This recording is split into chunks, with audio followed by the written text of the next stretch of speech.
오늘은 독생자를 보내신 하나님, 이런 제목으로 여러분과 은혜를 나누고자 합니다. 독생자를 보내신 하나님. 어떤 아버지가 있었습니다. 어떤 아버지가 있었는데 아들을 낳기 전까지 굉장히 오랜 시간 아들 없이 살았어요. 75세가 됐을 때 갑자기 하나님의 부르심을 받았어요. 적지 않은 나이인데 갑자기 네가 살던 동네를 떠나서 다른 곳에 가서 새 출발하라고 말씀하시는 거예요. 자기가 아는 사람이 있고 자기가 이룬 터전이 있고 그런 자리를 박차고 75세나 된 사람이 딴 곳에 가서 다시 밑바닥부터 시작한다? 이건 굉장히 힘든 일이겠죠. 75살이 아니라 25살이라도 쉽지 않을 거예요. 네 고향을 떠나고 아는 사람들과 다 빠이빠이하고 네가 한 번도 가보지 않은 땅에 가서 살아라, 이런 음성을 들었을 때 정말 쉽게 그런 가져하고 쉽게 길 떠날 사람 별로 없을 거예요.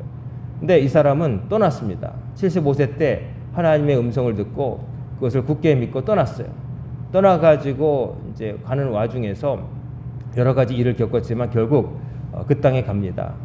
근데 이제 마음에 어느 정도 새로 간 곳에서도 사람들과 관계를 잘 맺고 그래서 이제 터전을 어느 정도 잡아갈 무렵이 됐는데 걱정이 생기는 거예요.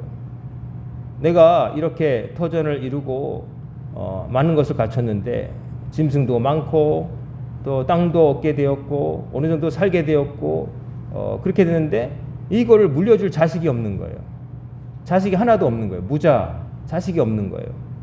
그래서 고민하는데 아무 말은 안 했지만 나도 한 아들이 있었으면 좋겠다는 말을 뻥끗도 안 했지만 그 아내 된 사람도 굉장히 부담이 됐던 거죠.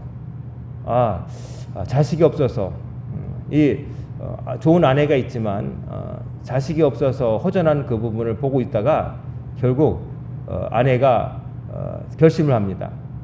대리모를 구해야 되겠다. 내가 나이가 먹어서 남편에게 자식을 낳아줄 수가 없으니까, 상속자를 얻을 수 없으니 대리모를 구해야 되겠다. 그래가지고 자기 집에서 오래도록 일했던 여인을 남편에게 대리모로 줍니다. 좋은 일은 아니지만 자기는 안 되니까 이 비상수단이라고 쓴 거죠. 그렇게 해서 자식을 낳았습니다. 젊은 여인은 쉽게 임신이 되었어요. 그랬는데 그때부터 이 남자는 주역이 되는 겁니다. 왜냐하면은 두 여인 사이에서 눈치 보며 사는 거예요. 남자가 빨리 죽는 방법 중에 하나는 두 여자 사이에서 들들 볶이면 일찍 죽습니다. 전쟁에 나가서 죽을 수도 있지만 두 여자 사이에서 들들 볶이면 죽습니다. 시어머니와 며느리 사이에서 들들 볶여도 아들 잡는 거예요. 남편 잡는 거예요. 근데 더 죽는 것은 뭐냐면은 아내가 둘이에요.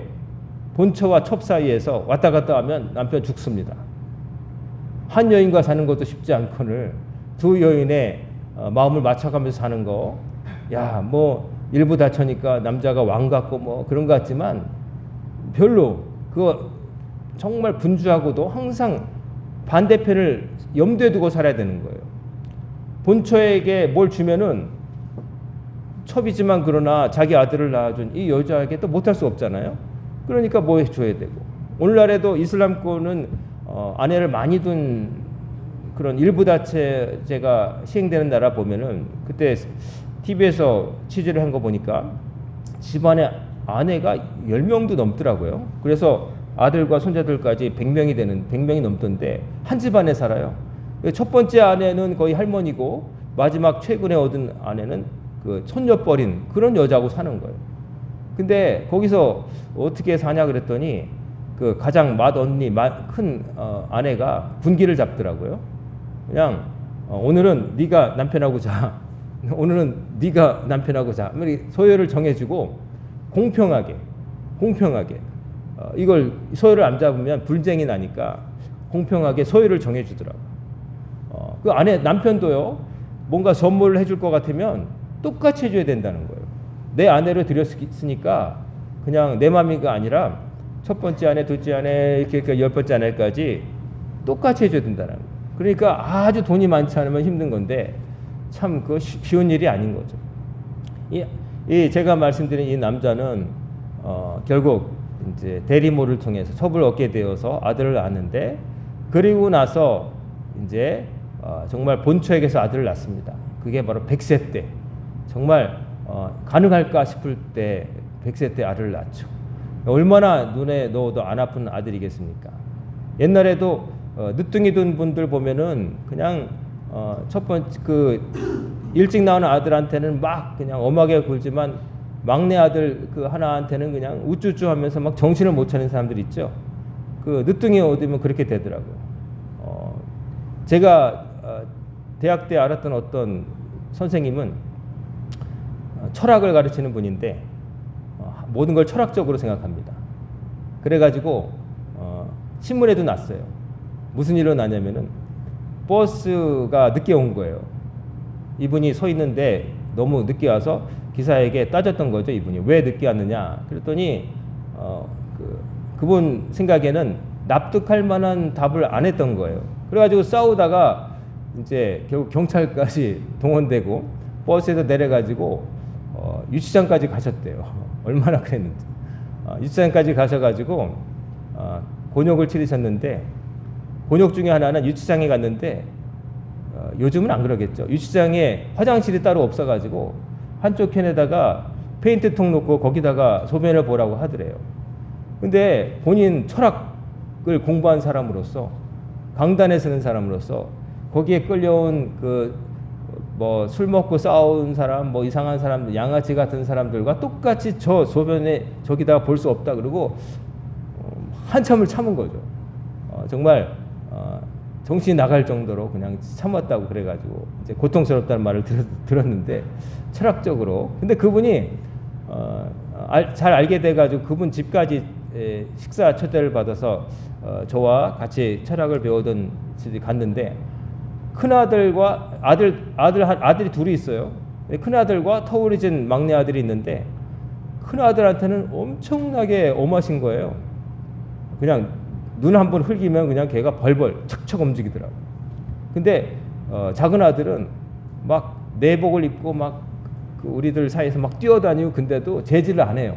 그럼 그냥 일로 와 그런데 이쁘다 그러면 막 뽀뽀를 쪽쪽 해주고, 아들은 약간 그러면 이 눈을 막 부어리고, 그래서 야 어떻게 온도차가 저렇게 큰가. 나중에 얻어가지고 아들 하나인 줄 알고 그랬다가 이제 막내 아들을 낳아가지고 그냥 너무 이뻐하신 걸 봤어요. 심할 정도로. 자, 100세 얻은 아들이에요. 대리모를 통해서 먼저 아들을 낳았기 때문에, 자기는 아들이기 때문에 사랑했겠죠.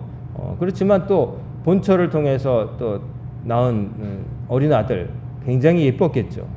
우리나라도 보면은 사극 보면은 임금이 본처를 통해서 아들을 낳아서 세자로 다 삼았다가 나중에 늙음하게 젊은 후궁 들여서 거기서 또 자식을 낳으면 생각이 바뀌어가지고 후궁이 우리 아들을 왕 시켜주세요. 막 이렇게 얘기해가지고 생각이 바뀌어서 세자를 멀리하고 이제 이렇게 왕이 주려다가 막 꼬이고, 그래서 막 피바람 불고 뭐 이런 거 뭐 단고소지 아니에요. 이제 아브라함이 100세, 우리 지금 벌써 이름이 들통나고 말았는데, 이 남자 아브라함이잖아요. 누가 들어도 아브라함이잖아요. 아브라함이 100세에 얻었는데 얼마나 이뻤겠어요. 근데 어느 날 하나님이 말도 안 되는 명령을 하시죠. 네 아들 저 모리아 산에 가서 번제로 바쳐라. 번제로 바친다는 건 뭐냐면은, 짐승의 경우에 양을 잡으면 피를 빼고 이제 각을 떠서, 그러니까 배를 가르고 이제 더러운 부분들 다 떼고, 그래가지고 나무 제단을 쌓고 거기에 불을 붙여가지고 번제라는 건 하나도 남김없이 다 태우는 거예요. 다른 제물은 이제 다 태우는 게 아니라 일부는 제사장과 또 제물을 바친 사람들이 나눠서 먹을 수 있어요. 근데 이 번제라고, 성경의 번제는 건 태울 번자 다 태워가지고 연기로 하나님께 다 드리는 거예요. 인간이 갖는 건 요만큼도 없는 거예요. 그러니 네 아들을 번제로 바치라는 말은 뭐예요? 아들을 죽여가지고 불로 태워서 바치라는 거. 이게 얼마나 말도 안 되는 명령이에요. 야, 어떻게 이런 말씀을 하시지? 성경에는 이 명령을 들은 이 아브라함이 어떻게 반응했다는 게 없어요. 그냥 로봇처럼, AI도 아닌데 다음날 일찍 일어나서 종 2명과 더불어 아들과 더불어 짐 싸서 모리아 산으로 출발했다고 돼 있어요. 다음 날 일찍.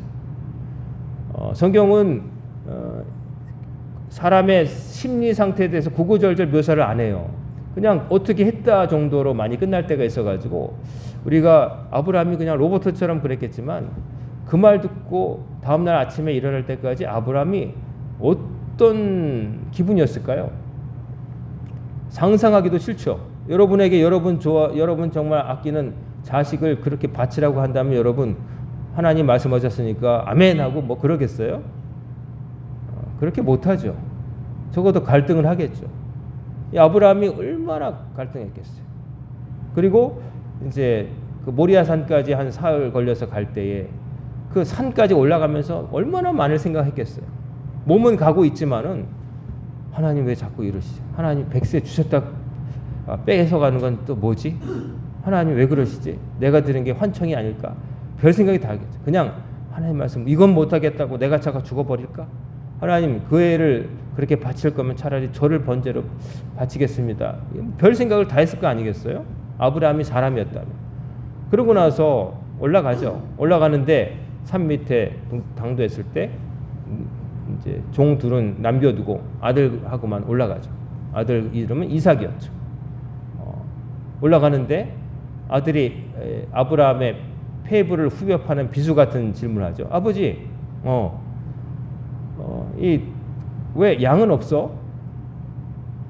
땔감하고 뭐 이런 건 있는데 땔감은 이제 아들 등에다 지고서 올라가는데 아버지, 땔감은 있고 그런데 바칠 재물이 없네. 그 말 들었을 때 아브라함은 정말 미치고 환장했겠죠. 네가 재물이다 어떻게 그렇게 말해? 그래서 한 말이 걱정하지 마. 그걸 하나님이 다 준비해 두실 거야. 예배해 두실 거야. 그렇게 말하죠. 얼버무린 거죠 사실은. 재물이 넌데 너라고 말 못하잖아요. 올라가가지고 제단을 쌓고 나무를 이렇게 펼쳐놓은 다음에 갑자기 아들을 포박한 다음에 눕히고 칼을 꺼내는 거죠. 그래서 딱 찌르려고 이제 최소한 아들에게 할 수 있었던 것은 고통 없이 빨리 죽이는 거였을 거 아니에요. 유목민들은 그걸 잘 알아요.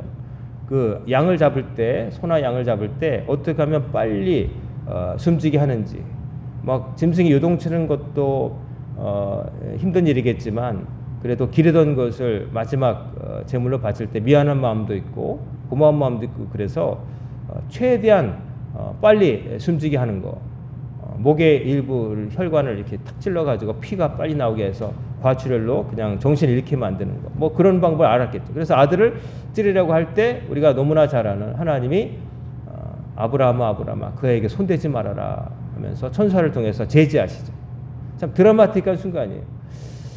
그러실 거면서 왜 이런 일을 시키셨을까? 왜 결국은 막으실 거면서 왜 이런 일을 하셨을까? 성경에는 이렇게 돼 있죠. 내가 나를 경외하는 줄 이제야 내가 알겠노라. 자, 이 말을 액면가대로 들으면 이렇게 생각할 수 있죠. 하나님이 아브라함이 정말로 본인을 경외하는지 아닌지를 의심스러워서 잘 모르셔서 이 일을 시켜봤다가 정말 죽이려고 하니까 그제서야 알았다라는 식으로 이렇게 할 수 있지만 우리가 생각해 볼 때 전능하신 하나님께서 아브라함의 속내를 모르실 리가 없잖아요. 그러니까 그게 말이 안 되죠. 그러므로 아브라함의 그 믿음을 모르셨다가 그때 파악하셨다는 게 아니라 진짜 뜻은 아브라함의 믿음이 완성되는 것을 지켜보셨다는 거예요.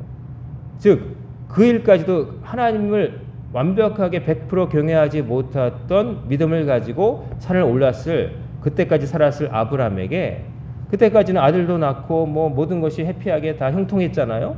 나 이만하면 됐다 싶을 때 하나님은 그걸 물으신 거예요. 네가 정말 네 삶에 있어서 내가 1번이냐? 이걸 물으시는 거예요. 아브라함, 너 나에게 75세 때 부름을 받고 이렇게 와서 이렇게 해서 아들까지 얻어서 여기서 정말 모든 것을 이루고 정말 더 바랄 게 없겠다 싶어서 여기까지 왔는데 너 지금 내가 너에게 1번이냐? 1번 따로 있는 거 아니야? 네 아들 이삭 아니야? 이걸 물으시는 거예요. 나를 경외하는 거. 내가 너에게 가장 중요하다는 사실 너 망각한 거 아니야? 그때 아브라함의 그 하나님의 그 훅 갑자기 들어온 질문 앞에서 아브라함은 고뇌했던 거예요. 나 하나님 잘 믿고 있다고 살았는데. 그러면서 갈등하다가 마지막 결론은 믿음의 완성. 하나님이 아들도 주셨고 하나님 거다. 내 것이 아니고 하나님의 명령이라면 내가 납득이 안 되더라도 하나님의 명령이 확실하다면 하나님이 나에게 가장 중요한 분이니까 따라야 된다 하고서 정말로 하려고 했을 때 아브라함의 믿음이 증명된 게 아니라 원래부터 완벽한 믿음이 있었다가 증명된 게 아니라 불완전한 믿음이 그때 완성된 것을 하나님께서 인증해 주셨다는 거예요. 너 이제 됐다. 너 그 갈등에서 내가 누가 제일 중요한지 너는 결정을 했고 그것을 나에게 보여주었다. 너도 네 자신에게도 증명해 보였다 하신 거죠. 그러니까 완제품으로 있었던 아브라함의 완벽한 믿음에 대한 찬사가 아니라 그 전까지 완벽해 보였지만 실은 하나님보다 딴 것을 중요하게 여기며 살았던 아브라함의 불안정한 믿음이 얼마나 불안정한지를 고민 엄청나게 하게 만드신 다음에 마지막 선택 때 이거냐 할 때 하나님을 택하게 하심으로써 이게 내가 원하는 믿음이다라고 하나님이 알려주셨다는 거죠. 그래서 아브라함은 우리가 아는 믿음의 조상이 된 거예요. 하나님이 아브라함의 중심을 못 보셔가지고 의심하다가 이 행동을 보고 비로소 아신 게 아니라 아브라함의 불완전한 믿음, 하나님보다 이삭을 아들을 더 아끼는 그런 마음으로 갔던 그 모습을 보고 고민하다가 하나님께서 아니다는 걸 알게 하신, 우선순위를 알게 하신 거죠. 자, 이 아버지 아브라함의 결정 참 힘든 거죠. 자기 아들을 이제 바치는 건데. 근데 우리 하나님은 아브라함은 아들을 바칠 뻔하다가 안 바쳤잖아요. 근데 우리 하나님은 독생자 예수님을 정말로 십자가까지 내어 주셨어요. 하늘 아버지, 하나님 아버지는 예수님을 이 땅에 보내셨어요. 낮고 천한 땅에 보내셨어요. 이리때가 있는 곳에 양떼를 보내 듯한 마음으로 보내셨어요. 하나님의 아들을 보내셨을 때 하나님의 아들이라면 세상 사람들이 다르게 대할 줄 아셨는지 모르겠지만 그러나 세상의 아들들은 하나님의 진짜 아들이 오셨을 때 그를 처음에는 환영하는 듯 했지만 결국 나중에는 미워하게 되었고 십자가에 달려 돌아가시게 한 거예요. 하나님은 독생자까지 아끼지 않으셨어요. 하나님이 이 못된 인간들을 왜 모르셨겠어요? 빛을 가지고 오셔서 사람들을 심판이 아니라 구원받게 하시려고 하나님께서 보내셨는데 인간들은 자기 입장에서 여러 가지 이유로 예수님을 하나님의 아들을 미워하고 십자가로 내몰았어요. 정치 지도자들 위험한 사상이다. 그리고 빌라도 같은 사람 예수님이 죄가 없다는 걸 알았지만 그럼 어떻게 해요? 이걸 또 말을 안 들면은 밀란을 일으키고 유대인들이 밀란을 일으키면 이게 상부에 보고되고 그러면 황제께서 나를 야, 너 능력 없네. 좀 조용히 다스리라고 보냈는데 못하네. 나를 다시 소환. 그래가지고 그냥 한직으로 가게 되는 거 아니야? 그래가지고 양심을 속였잖아요. 그래서 우리가 사도신경을 볼 때에 본디오 빌라도에게 고난을 받으셨다라고 우리가 외우는 거잖아요. 그리고 예수님 태어나실 때 헤롯 왕은 또 어땠어요? 예수님을 죽이려고 했잖아요. 하나님의 아들이 이 땅에 태어나셔서 복음을 전파하는 걸 아예 싹을 죽이려고 그냥 아이들을 다 죽여버렸잖아요. 영아 학살을 저지르잖아요. 예수님이 오신 것을 환영하고 기다렸던 동방박사 같은 사람도 있지만 예수님이 오신다는 걸 알고서 예수님을 찾아가서 죽이려고 했던 헤롯 같은 자도 있었던 거예요. 또 예수님 당시에 종교 지도자들, 제사장과 바리새인들은 어떻게 했어요? 예수님이 자기들의 권위를 무너뜨린다고 생각했어요. 자기들의 기득권을 침해한다는 거예요. 사람들이 제일 민감하게 반응할 때가 기득권을 침해당할 때, 소위 말하는 밥그릇 싸움이 되면은 민감합니다. 가만히 있다가 거기 있을 때는 가만히 있지 않아요. 내 기득권이 침해된다 그러면 일어나는 거예요. 우리도 보잖아요. 의료계 문제도 그렇죠. 물론 막 한꺼번에 올리고 뭐 이런 것들은 문제가 많지만은 그러나 그게 정말 우리나라의 의료 체계를 이렇게 사람들을 못 살릴까봐라기보다는 너무 많이 늘어났을 때에 의사가 희소성이 없게 되면은 의사가 너무 많아지면 쉽게 말하면 나눠 먹을 파이가 작아지잖아요. 솔직히 말하면. 법대도 그렇고 변호사도 지금 많아졌잖아요. 변호사가 많아지니까 옛날처럼 율사 그래가지고 그런 시대는 지났어요. 우리가 고를 수가 있어요. 그리고 변호사라고 해서 똑같은 변호사 취급을 안 받더라고요. 무슨 모엔장이라고 하는 로펌 거기에 들어가야 최고고 일반 변호사는 그닥 옛날만큼 각각 못 받더라고요. 제가 오늘 아침에 우연히 우리나라 결혼정보회사에서 신랑 등급, 이게 한우 등급도 아니고 신랑 등급으로 이렇게 1단계에서부터 이제 100점부터 막 50몇 점까지 등급 매긴 거를 누가 올려서 봤는데 이른바 최고 우리나라 명문대를 나오고 판사가 되고 판사가 된 사람 혹은 최고 학부를 나오고 판사가 됐다가 대형 로펌에 들어간 사람이 100점. 그리고 이제 의대는 의사 돼가지고 그 큰 5대 그 병원 메이저 큰 병원에 가면은 90 몇 점. 그리고 이제 그 밑으로 이제 그 뭐 쭉 있어요. 뭐 아래까지 있어요. 그래가지고 4년제 뭐 그러다가 나중에 지방대학 2년제 뭐 이렇게 하면서 밑에까지 사람을 이렇게 등급을 내놨더라고요. 변호사도 막 70점까지 막 내려가더라고요. 일반 그냥 사시 우리가 알만한 이른바 인서울대학 아닌데 그 로펌 나와가지고 변호사 개업한 사람들은 그냥 70 몇 점 막 이렇게 해놓더라고요. 아주 참 무시무시하게 사람들 등급을 매놓더라고요. 이게 이 대제사장과 바리새인들도 그때 왜 그렇게 민감하게 움직였느냐? 예수님이 오셔서 자기들보다 더 사람들의 마음에 하나님의 말씀을 올바로 전하니까 사람들이 사람들 비교하잖아요. 우리 제사장님보다 훨씬 나은데 저 바리새인 우리 동네 회당에서 가르치는 분보다 더 시원하게 말씀하시는데 심지어 이분은 만지면 병이 나 귀신도 나가 이러니까 자기들이 이게 설 자리가 없는 거예요. 그리고 자기들의 위선을 까발리시니까 이제 싫은 거죠. 그러면 그 사람들의 반응은 뭐냐면 발끈하면서 그렇다고 해서 또 사람들이 많이 그 지지를 하니까 함부로 건들지 못하고 와가지고 말싸움하면서 이게 말 꼬리를 잡으려 하다가 오히려 자기들이 약점을 잡히고 결국 어떻게 해요? 자기들이 안 되니까 이제 공권력에 로마 총독에게 막 얘기를 하는 거예요. 자기들은 식민지로 살고 있으니까 죽여야 된다고 위험한 사상을 가르친다고 막 이러면서 하다가 결국 예수님을 십자가로 내몬 것이죠. 하나님은 베들레헴의 마구간에 예수님을 보내셨어요. 화려하게 왕궁의 왕자로 태어나지 않았어요. 우리가 다른 종교에 보면은 불교의 그 시조 시다르타는 왕궁에서 태어났다고 그러죠. 왕자로 태어났다고 돼 있어요. 왕궁에 태어났고 뭐 그 어머니의 옆구리에서 태어났다는 얘기도 있고 뭐 여러 가지 나자마자 몇 걸음 걸으면서 천상천하 유아독전이라고 나자마자 서서 얘기했다는 얘기도 있고 그런데 왕자로 태어났어요.